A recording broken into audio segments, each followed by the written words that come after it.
Ginugugol natin ang ating buhay sa pagkatutong magmahal, mag-alaga, at magbahagi sa iba.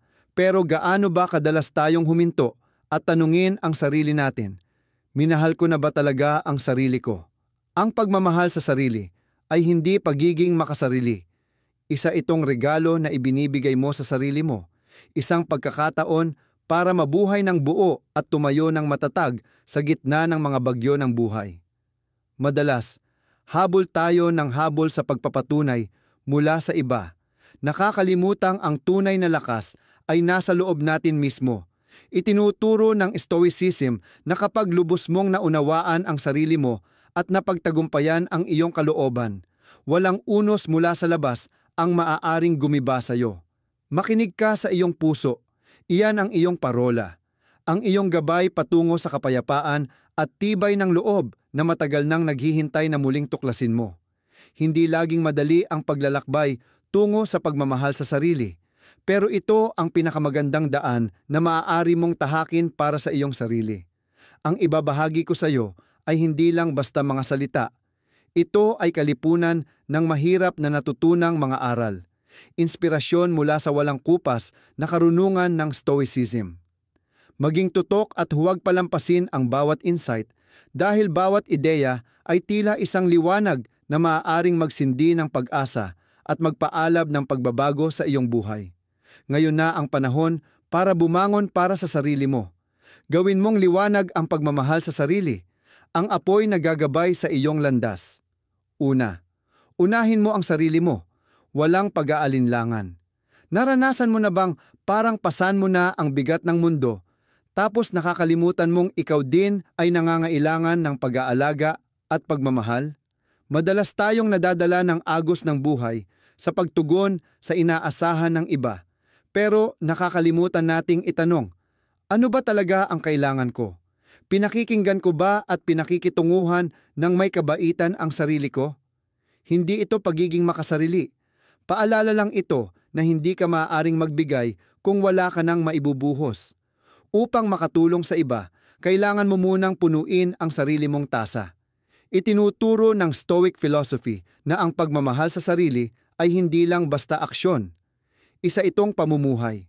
Kapag inuuna mo ang sarili mo, kinukuha mo ang pinakamalaking kapangyarihan mo, ang iyong isip at kalooban.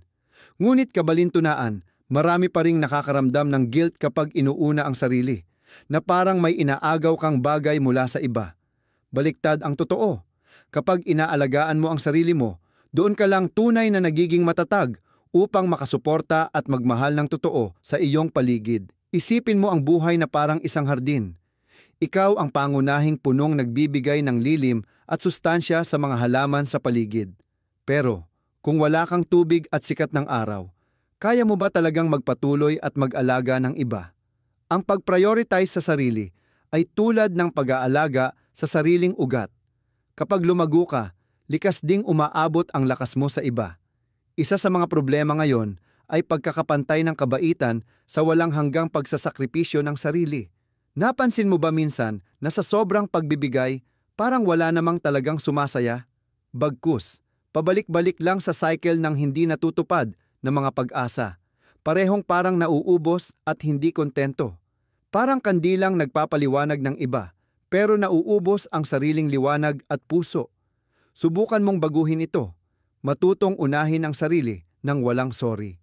Isa sa pinakamabisang simula ay tukuyin ang iyong mga prioridad. Ano ba talaga ang mahalaga sa buhay mo? Maglaan ng oras araw-araw para pagnilayan ang sariling emosyon at pangangailangan. Sa pakikinig sa iyong puso, matutuklasan mo ang mga bagay na nagbibigay ng tunay at malalim na kahulugan, at doon mo maiaalok ang iyong lakas. Isa pang mahalagang hakbang, matutong tumanggi sa mga bagay na hindi para sa kapakanan mo. Huwag katakutang madismaya ang iba. Hindi ito nangangahulugang hindi mo sila mahalaga, pero tinuturuan mo silang igalang ang iyong hangganan. Isipin mo ang isang mountain climber. Hindi nila kayang dalhin ang lahat ng gamit. Tanging mahalaga lang para gumaan ang biyahe.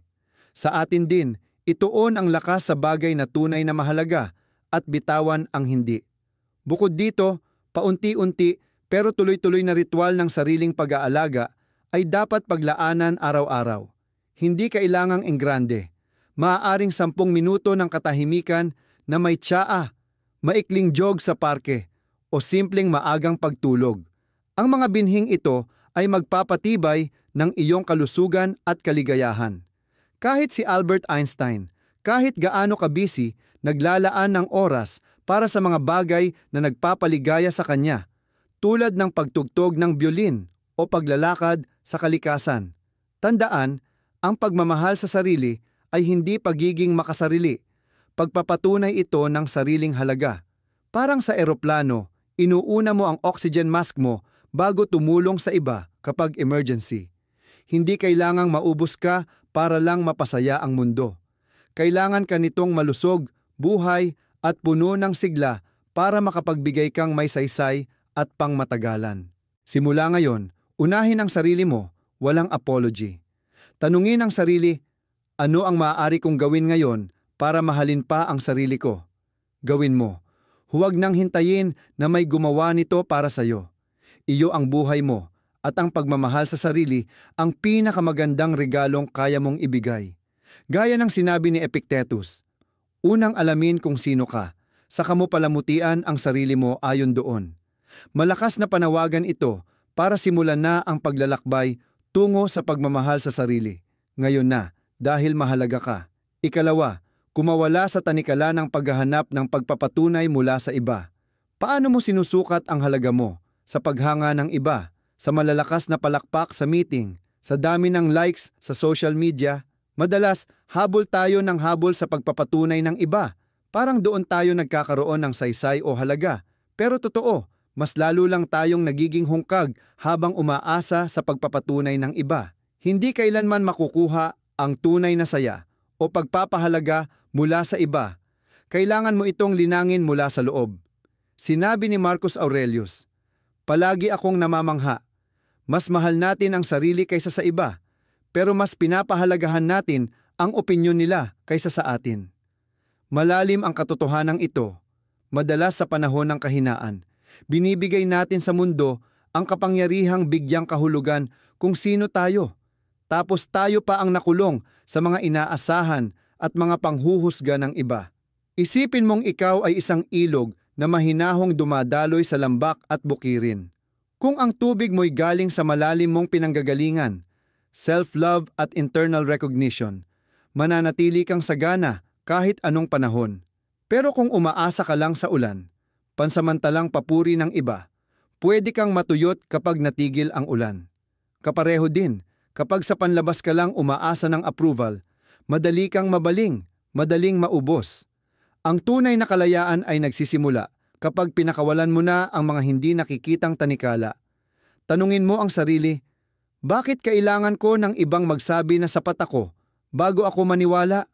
Ang susi, magtayo ng matibay na relasyon sa sarili, batay sa pagtanggap, hindi paghuhusga. Hindi ito pagiging mayabang, kundi pagmamahal sa sarili ng sapat para hindi matitinag kahit batikusin o purihin man. Sabi ni Epictetus, kapag nagnanais kang maghanap ng pagpapatunay mula sa labas, alalahaning isinusuko mo na ang iyong integridad. Kung kailangan mo ng testigo, ikaw mismo iyon. Paano ito isasagawa? Simulan sa pagkilala sa pangunahing halaga at intrinsic worth mo. Tandaan, hindi mo kailangang maging perpekto para mahalin. Hindi rin negosyo ang halaga mo na depende sa opinyon ng iba.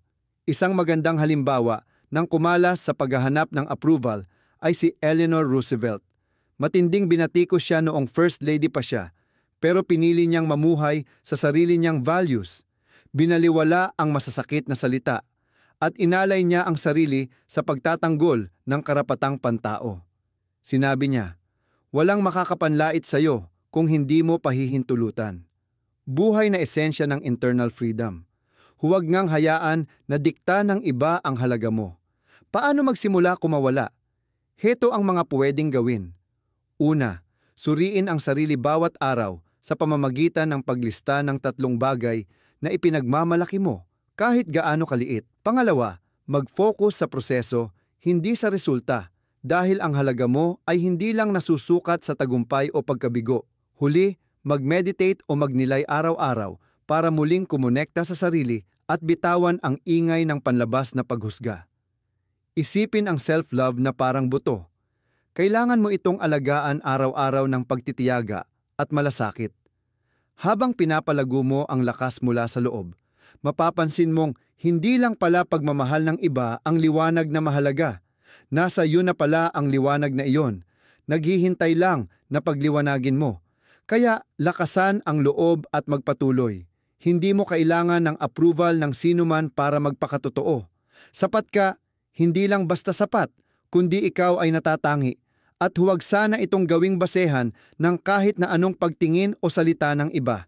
Gawin mo ito, hindi lang dahil deserve mo, kundi dahil kailangan ng mundo ng pinakatotoo na bersyon mo. Taong hindi nakakadena sa husga ng iba o pangangailangang patunayan ang sarili. Mag-comment ng I am enough para patunayan sa sarili mong handa ka ng mahalin at yakapin ang sarili ng buo. Walang hinihintay na validation mula kaninuman. Gawin mong gabay ang mga salitang ito sa iyong self-love journey. Isa itong mahalagang hakbang sa pagbuhay ng buhay na tunay mong minimisi. Ikatlo, mag-set ng boundaries para maprotektahan ang kapayapaan mo. Sa tuktok ng isang bundok kung saan ihip ang hangin at ikot ang mga ulap ng alikabok, napagtatanto mo na ang mundo ay may sariling ritmo. Wala ni isang hangin ang makapapapikit ng isang punong kahoy.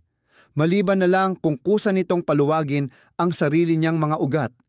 Ganyan din ang inner peace, parang gubat. Dapat itong bantayan ng matitibay na hangganan para protektahan mula sa unos ng kaguluhan sa labas na bumabalisa sa maselan nitong balanse sa paglalakbay ng pagmamahal sa sarili. Ang pagtatakda ng hangganan ay hindi pagiging makasarili, kundi pinakamataas na anyo ng paggalang sa sarili. Ito ang paraan ng pagprotekta mo sa iyong kapayapaan. Isang napakahalagang regalong ikaw muna ang dapat magbigay sa iyong sarili. Ngunit ang pinakamalaking kabalintunaan ng makabagong buhay ay kadalasan, mas madali pa nating buksan ang ating sarili para pasayahin ang iba kaysa ipaglaban ang sarili nating mga hangganan. Napapadala tayo sa mga relasyon, trabaho o responsibilidad na para bang higit pa ang hinihingi kaysa sa kaya nating ibigay. Madalas nating itanong sa sarili, sapat na ba ang ginagawa ko? Pero bihira nating itanong, talaga bang kailangan ko to para sa aking kapayapaan? Kaya naman, hinahayaan nating lamunin ng mga alalahanin mula sa labas ang ating isip. Mistulang rumaragasang baha na sumisira sa marupok na mga sanga at nagugulo ang maselan nating ekosistema sa loob. Sinabi noon ni Marcus Aurelius, may kapangyarihan ka sa iyong isip, hindi sa mga bagay sa labas. Sa sandaling matanto mo ito, makakahanap ka ng lakas. Paalala ito na bagamat hindi nating kontrolado ang lahat ng nangyayari sa labas, kaya nating magtakda ng mga hangganan para protektahan ang ating isip mula sa mga negatibong impluensya. Parang ilog na kailangan ng pampang para hindi magkalat at mawala ang agos nito. Ganon din tayo, kailangan natin ng limitasyon para mapanatili ang mahalagang enerhiya sa loob natin.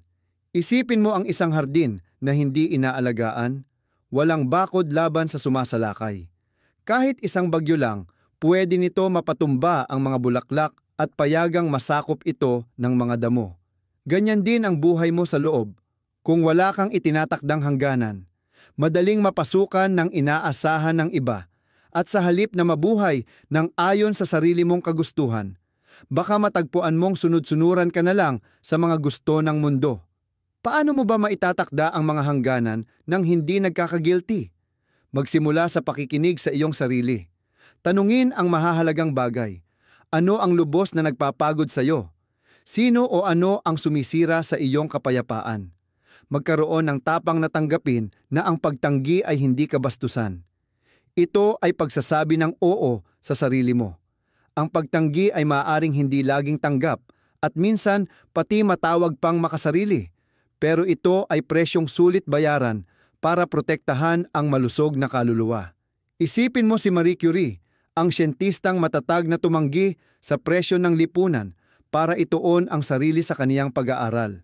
Pinuna siya dahil pinili niyang sumalungat, hindi sumunod sa iniatang na papel sa kababaihan ng panahon niya. Kung wala siyang malinaw na hangganan at hindi tinanggihan ang mga gustong diktahan ang kaniyang focus, baka hindi niya naabot ang mga tagumpay na nagbago ng mundo. Ang kwento niya ay buhay na patunay na ang pagtatakda ng hangganan ay hindi lamang proteksyon, kundi daan para lumiwanag ka sa sarili mong natatanging paraan. Para maisabuhay ito, magsimula sa maliliit na hakbang. Matutong tumanggi kapag sobra na ang nararamdaman mong bigat. Maglaan ng oras bawat araw para muling makipag-ugnayan sa sarili. Sa pamamagitan ng pagmumuni-muni, pagsusulat o paghingalang ng walang guilt. Kung may lalabag sa hangganan mo, kalmado ngunit matatag na ipahayag ang pangangailangan mong magkalugar. Hindi lang nito binibigyang laya ang sarili, kundi tinuturuan mo ring igalang ka ng iba. Huwag mong kalimutang ang pagmamahal sa sarili ay hindi lang damdamin, ito ay gawa. Ang pagtatakda ng hangganan ang pundasyon ng pagmamahal na iyan. Tulad ng pagsikat ng araw tuwing umaga, kailangan mong ipaalala sa sarili na karapat-dapat ka sa kapayapaan, kaligayahan, at pagkakataong mabuhay bilang pinakamabuting bersyon ng iyong sarili. Huwag nang maghintay pa. Simulan mong buuin ang mga bakod sa paligid ng hardin ng iyong kalooban at makikita mong manganganak ng ganda ang saya doon, higit pa sa dati. Habang sinisimulan mong buuin ang mga bakod para sa hardin ng iyong kaluluwa, hindi maiiwasan ang kaunting kirot, parang pagtatapon ng mga tinik habang inaalagaan mo ang mga rosas. Pero tandaan, normal lang ang hindi komportabling pakiramdam na yan. Bahagi yan ng tunay na pagmamahal sa sarili. Sa mismong sandali ng discomfort, doon mo masusumpungan ang tunay na halaga ng pagbabago at pag-unlad. Tara, simulan nating tuklasin pa kung paanong ang pagyakap sa hindi komportable ay maaaring maging mismong landasin patungo sa matatag at panibagong ikaw. Number 4. Yakapin ang hindi komportable. Bilang daan sa paglago, napaisip ka na ba kung bakit parang lagi nating kasama ang sakit at discomfort sa ating paglalakbay na para bang mga bisitang hindi inanyayahan? Subukan mong tumigil sandali at silipin ang iyong kalooban. Maaaring ang mga sandaling iyon ng hindi komportable ay paanyaya para mas kilalanin ang sarili mo, para lumago at matutunang mahalin ang sarili ng mas buo. Gaya ng sinabi ni Epictetus, hindi ang tunay na mga problema ang bumabagabag sa tao, kundi ang mga naisip niyang maaaring mangyari tungkol sa tunay na mga problema. Walang dahilan para matakot sa discomfort, sa halip, yakapin mo ito at gawing gasolina para lumago. Hindi pantay-pantay ang buhay, likas dito ang hamon, kabiguan, at sakit na akala natin ay hindi na kaya. Pero yan mismo ang mga hakbang para marating mo ang mas mabuting bersyon ng sarili mo. Parang buto na kailangang piliting mabiyak ang matigas na balat para sumibol, ganoon din ang tao. Kailangang harapin ang discomfort para makalabas sa comfort zone. Ang pag-iwas sa discomfort ay parang pagkukulong ng sarili sa madilim na kwarto kung saan walang liwanag at hindi nagkakaroon ng laman ang panaginip. Isipin mo ang isang diamante. Isang batong parang walang halaga na sa ilalim ng matinding presyon at milyong taon. Sumisimbolo ng pagiging perpekto. Ganyan din ang buhay mo. Ang discomfort, mula sa stress sa trabaho, kabiguan sa relasyon o takot sa sariling harapin, ay kondisyong kailangan upang mabuklat ang diwa mong parang diamante. Pero kadalasan, kabaliktaran ang ginagawa natin. Hinahanap natin ang aliw at siguradong kaginhawahan at iniiwasang harapin ang mga hindi kaaya-ayang katotohanan. Sa nakakalungkot na kabalintunaan, kahit pinalalakas natin ang katawan natin sa pag-ehersisyo, nanghihina naman ang isip kapag masyado nating pinalulubag. Isipin si Thomas Edison. Higit 1,000 beses siyang nabigo pero hindi pinanghinaan ng loob hanggang sa natuklasan niya ang electric light bulb at nabago ang mundo. Hindi siya natakot mabigo o sa discomfort na dulot nito. Nakita niya itong hakbang sa mas malaking tagumpay. Maaari mong ilapat ito sa pang-araw-araw mong buhay. Hindi wakas ng daan ang bawat hamon, kundi simula ng bago. Ang pagtanggap sa discomfort ay hindi pagnanasa ng sakit. Ito ay kusang pagpili na lumabas sa comfort zone. Yakapin ang katotohanang hindi perpekto ang paglalakbay at matutunang mahalin ang iyong sarili kahit magulo ang buhay. Dito mo bigyan ang sarili ng pahintulot na magkamali, bumagsak, at masaktan, hindi para masira, kundi para matuklasan ang potensyal sa sarili mo. Isipin mo, bawat hakbang palabas ng comfort zone ay parang pagtatanim ng buto. Maaaring hamunin ito ng bagyo, hangin o tagtuyot, pero sila ring dahilan kung bakit ito magbibiyak at lalaki bilang malaking puno. Paano mo ito mailalapat sa buhay? Magsimula sa maliit. Kung nahihirapan kang makipag-usap sa tao, huminga ng malalim at subukang simulan ito. Kung natatakot kang sumubok ng bago, paalalahanan ang sarili na senyales yan ng paglago mo. Maaring gamitin ang praktikal na paraan. Kilalanin ang hindi komportabling damdamin kaysa takasan ito. Itanong sa sarili, ano kayang gustong ituro ng pakiramdam na ito? Gawing guro ang sakit, hindi kalaban. Tandaan, ang pagmamahal sa sarili ay panghabang buhay na paglalakbay. At hindi mo ito mararating kung hindi mo yayakapin ang discomfort bilang bahagi nito. Kapag natuto kang directly harapin ang mga hamon, hindi ka lang lalakas, kundi matutuklasan mo rin ang tunay na ibig sabihin ng pagmamahal sa sarili. Ang pagmamahal na ito ay hindi lang paglalambing o pagpapaamo. Ito ay pagtitiyaga, paglago, at pagiging pinaka-best mong sarili kahit sa pinakamahirap na sandali ng buhay. Kaya simulan mo na ngayon, subukan mong gawin ang isang bagay na hindi komportable para sa'yo at marirealize mong mas malakas ka kaysa iniisip mo. Bawat maliit na hakbang na gagawin mo sa discomfort ay higanting talon sa iyong paglalakbay, papunta sa pagmamahal sa sarili. Huwag mo nang antayin pa.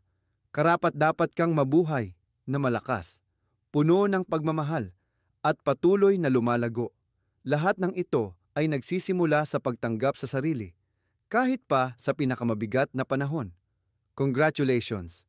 Nakaraos ka na sa gitna ng paglalakbay na ito, patungo sa pagtuklas ng pagmamahal sa sarili. Sa pagdating mo dito, pinatunayan mo nang handa kang mag-invest sa iyong sarili. Huwag dito lang magtatapos. Dahil bawat parte ng video na ito ay isang mahalagang piraso ng puzzle na bubuo sa mas malaki at kabuuang larawan ng pagmamahal sa sarili. Tapusin mo hanggang dulo at garantisado kung aalis kang may konkretong aral at buong estratehiya para mahalin pa ang iyong sarili. Manatili ka dahil karapat-dapat kang mahalin at karapat-dapat ka. Number 5, isabuhay ang pagmamahal sa sarili sa maliit na bawat araw.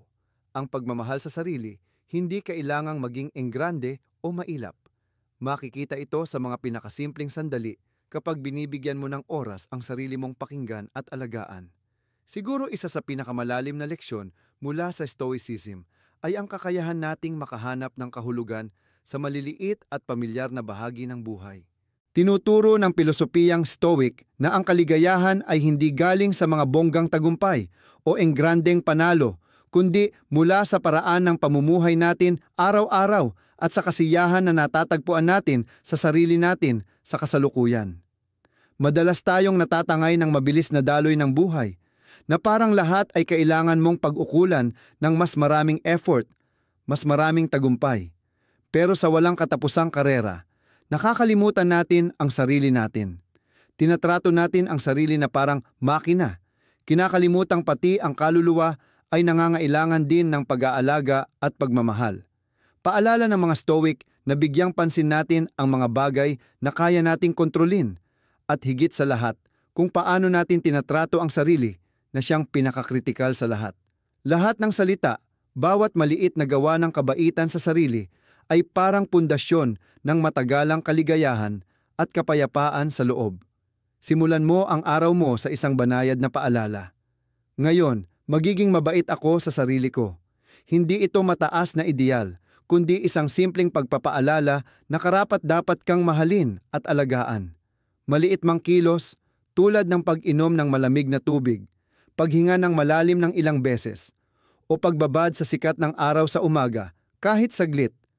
Nakakabigay ito ng malaking katahimikan. Tinuturo ng Stoicism na mag-focus sa mga bagay na kaya mong gawin. At ang mga maliliit na habit na ito ang magpapalakas ng self-love araw-araw. Pero ang pagmamahal sa sarili ay hindi lang basta pagbuo ng positibong ugali. Kasama rin dito ang harapin at pakawalan ang mga negatibo. May mga relasyon, kapaligiran, o kahit mga iniisip na nagiging pabigat, nagiiwan sa atin ng pagod at sugatan. Ang magmahal sa sarili ay nangangahulugan ng tapang na pakawalan ang ganitong bigat, kahit mahirap at nangangailangan ng lakas ng loob. Paalala ng mga Stoic, ang tunay na kapayapaan ay hindi galing sa panlabas na kalagayan, kundi sa pagbabantay sa sarili nating mga pagpapahalaga. Sa pagtanggi natin sa mga bagay na nakakasakit, binibigyan natin ng puwang ang katahimikan at kalayaan sa buhay. Isa pang hamon para sa marami ay ang pagkukumpara. Sa panahon ngayon, madaling sukatin ang sarili batay sa tagumpay o tila perpektong buhay ng iba na nagpaparamdam ng kakulangan sa sarili. Pero tinuturo ng Stoicism na bawat isa ay may sariling landas at hindi nasusukat ang halaga ng tao sa paglagpas sa iba, kundi sa sarili mong pag-unlad araw-araw. Tulad ng ilog na hindi naiinggit sa matatayog na bundok, wala tayong dahilan para gayahin o habulin ang iba. Sa halip, tumingin ka sa loob at pahalagahan ang bawat hakbang, gaano man ito kaliit dahil tanging ikaw lang ang pwedeng maglakbay sa landas mo. Ang pagmamahal sa sarili ay hindi luho o mahal na gawain. Ito ay pagbibigay sa sarili ng kahit pinakasimpleng pag-aalaga, maghanda ng masustansyang pagkain, magbasa ng paboritong libro, o bigyan ng oras ang sarili para magpahinga kapag kailangan. Paalala ng Stoicism, ang balanse at harmonyo ang susi sa matagalang kaligayahan. Huwag pilitin ang sarili na maging perpekto, sa halip matutong tanggapin at mahalin ang sarili kasama ang mga kakulangan. Sa huli, ang pagmamahal sa sarili ay hindi destinasyon, kundi panghabambuhay na paglalakbay kasama ang iyong sarili, araw-araw, bawat sandali. Ang maliliit mong kilos ng pag-aaruga sa sarili ay nagdudulot ng malaking pagbabago.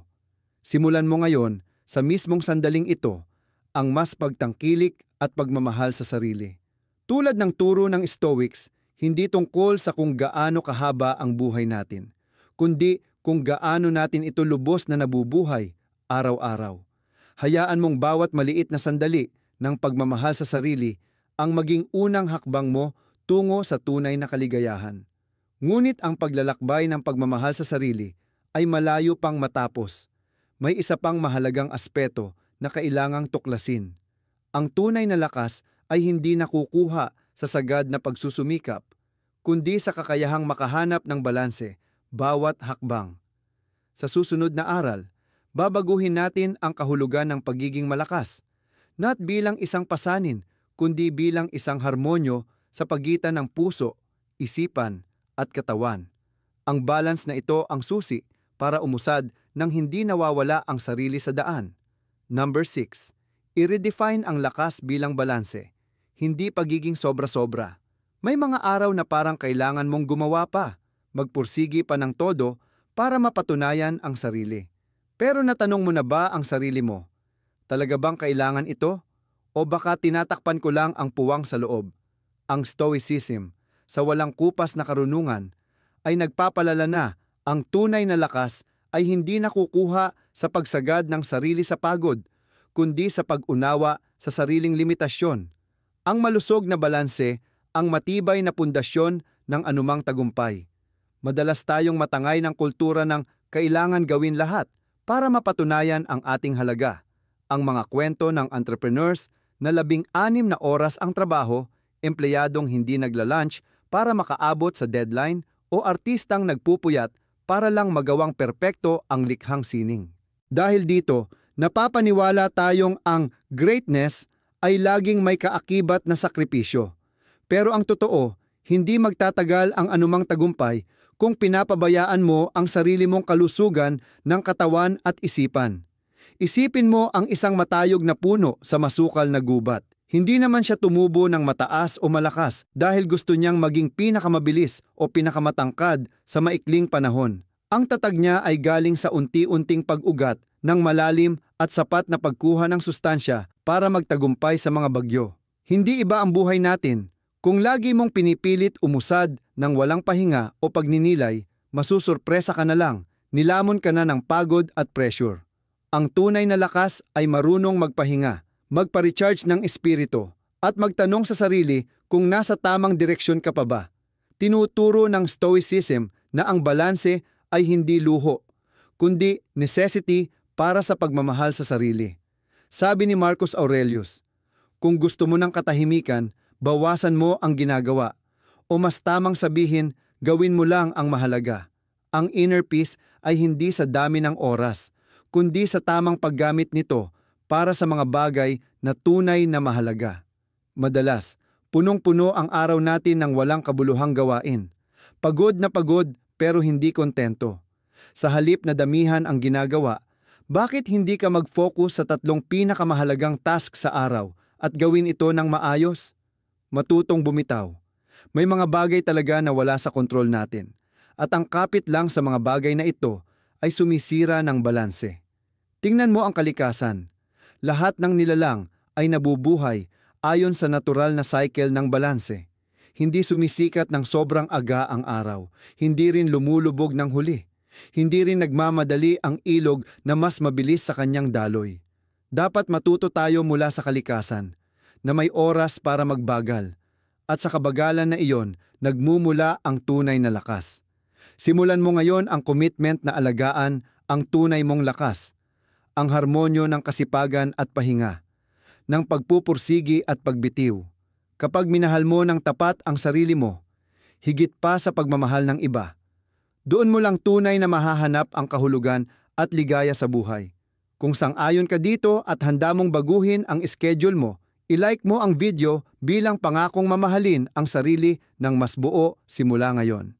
Number 7. Gawing superpower ang self-awareness. Isipin mo nakatayo ka sa harap ng salamin.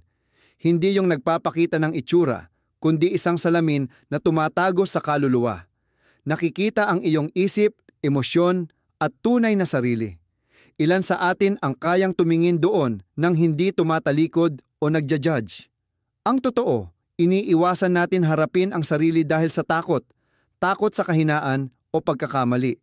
Pero dito mismo, sa pagtanggap na ito, mo matatagpuan ang kapangyarihang kayang magbago ng buhay. Ang self-awareness ay hindi isang estado, kundi isang tuloy-tuloy na paglalakbay ng pagtuklas at paglago. Isa itong tapang na harapin kung sino ang gusto mong maging at ang disiplina na gawin ang mga hakbang papunta roon. Pero sa panahon ngayon, natatangay tayo ng mga inaasahan ng lipunan at pagkumpara, kaya natatabunan ang boses sa loob natin na siyang pinakamahalagang gabay. Karaniwan ang paradox na ginugugol natin ang buhay para intindihin o mapasaya ang iba, pero hindi natin tunay na nauunawaan at natatagpuan ang kontento sa sarili. Isipin mo ang isang ilog. Kapag kalmado ang ibabaw nito, kita mo hanggang kaibuturan. Pero kapag magulo ang tubig, lahat ay nagiging malabo.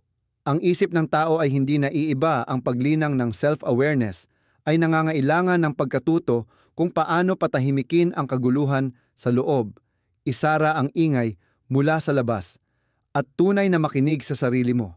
Paalala ni Marcus Aurelius, wala nang lugar na mas payapa o walang abala kundi ang sarili mong kaluluwa.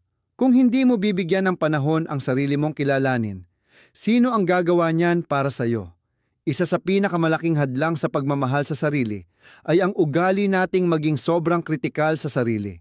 Mas malupit pa kaysa sa paghusga natin sa iba. Pero tandaan, tulad ng binhi na kailangan ng matabang lupa para lumago, kailangan natin ng pangunawa at malasakit para umunlad. Ang self-awareness ay hindi paghahanap ng kapintasan, kundi pagdiskubre sa mga nakatagong potensyal. Pagsikapan mong maging pinakatapat at pinakamabait mong kasama. Para magawa ito, mahalaga ang aktibong pagsasanay ng self-awareness. Isang makapangyarihang paraan nito ay ang araw-araw na pagja-journal. Isang ugali na niyakap mismo ni Marcus Aurelius sa kanyang Meditations. Hindi niya ito isinulat para basahin ng iba, kundi para kausapin ang sarili niya. Ang pagsulat ng iyong mga iniisip ay nagbibigay sa iyo ng pagkakataon na makita ang iyong mga emosyon ng mas objektibo. Dagdag pa, maglaan ng kahit 10 minuto sa isang araw para tanungin ang sarili. Ano ang nagawa kong mabuti ngayon? Ano ang pwede kong pagbutihin? Kumusta ang nararamdaman ko? Ang mga simpleng tanong na ito ay maaaring palalimin pa ang koneksyon mo sa sarili mong kalooban. Isang nakaka-inspire na halimbawa ng kapangyarihan ng self-awareness ay mula kay Carl Jung, ang Swiss psychologist. Naniniwala siya na ang pagharap sa shadow sa loob natin, yung mga aspeto ng sarili na kadalasan nating iniiwasan, ay susi para sa espiritual na kalayaan. Kapag hinarap mo ang iyong mga takot, galit o kabiguan, malalaman mong hindi sila kaaway, kundi mga guro, na nagpapahiwatig ng tunay mong pangangailangan at tumutulong hubugin ang taong gusto mong maging.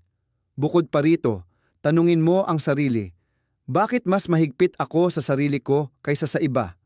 Kung kaya mong damayan ang kaibigan mong nalulungkot, bakit hindi mo kaya bigyang ginhawa ang sarili mo ng parehong kabaitan? Matutong magpatawad at magpalakas ng loob sa sarili mo. Gawing kasangkapan ang self-awareness para magtayo, hindi para wasakin ang sarili. Ang ibon ay hindi natatakot kung mabali ang sanga dahil nagtitiwala siya sa sarili niyang pakpak. Ganon din, magtiwala ka na may lakas kang lampasan kahit anong pagsubok hanggat tunay mong nauunawaan ang sarili mo. Kapag nahasa mo na ang self-awareness, nagiging parang superpower ito. Nagbibigay ng linaw sa pag-iisip, nagpapadali ng mas maayos na mga desisyon, at tumutulong mamuhay ayon sa tunay mong mga halaga. Kapag alam mo na ang gusto, ang kailangan, at ang paninindigan mo, hindi mo na kailangan ng kumpirmasyon mula sa iba. Ikaw ang nagiging sentro ng sariling buhay mo, malaya mula sa hindi kailangang pressure. Sa bandang huli, nagsisimula ang paglalakbay patungo sa pagmamahal sa sarili sa pagtanggap at pagpapahalaga sa lahat ng bahagi mo, lakas man o kahinaan. Gawin mong gabay ang self-awareness na magdadala sa iyo sa mas matibay na pagmamahal sa sarili, araw-araw. Tandaan mo, ikaw lang ang kasamang maglalakbay sa sarili mong lifetime, kaya mamuhay ka nang sa bawat araw pagharap mo sa salamin ng iyong kaluluwa, masabi mong, ipinagmamalaki ko kung sino ako. Na-explore lang natin ang 7 malalalim na paraan para mahalin mo ang sarili mo gamit ang pananaw ng Stoicism. Mga aral na hindi lang magpapalakas sa iyo laban sa mga unos ng buhay, kundi magdadala rin ng mas malalim na kapayapaan at kalayaan. Hindi pagiging makasarili ang pagmamahal sa sarili. Ito ang pinakamahalagang regalong pwede mong ibigay sa sarili mo at sa mga tao sa paligid mo. Araw-araw, paalalahanan mo ang sarili mo na karapat-dapat ka sa pagmamahal na yan. Sa pagtanggap at pagsusustento ng tunay mong pagkatao, matutuklasan mo ang lakas na lampasan kahit anong hamon ng buhay. Tuloy-tuloy lang sa paglalakbay na ito at huwag mahiyang alagaan at bigyan ng kabutihan ang sarili mo dahil deserve mo iyon. Kung nakatulong sa iyo ang video na ito pero hindi mo pa na-like, ngayon na ang tamang panahon. Isang simpleng bagay na sobrang halaga sa akin. Huwag kalimutang mag-share ng mga kwento at opinyon mo sa comments. Gustong-gusto kong marinig ang mga karanasan mo. At kung may kakilala kang kailangan marinig ang mensaheng to, i-share mo sa kanila ang video na ito. Panghuli, pindutin ang subscribe button para lagi kang kasama namin sa pagdiskubre ng mas marami pang inspiring na content. Salamat sa pagbisita mo dito. Ang paglalakbay mo sa pagmamahal sa sarili nagsisimula ngayon.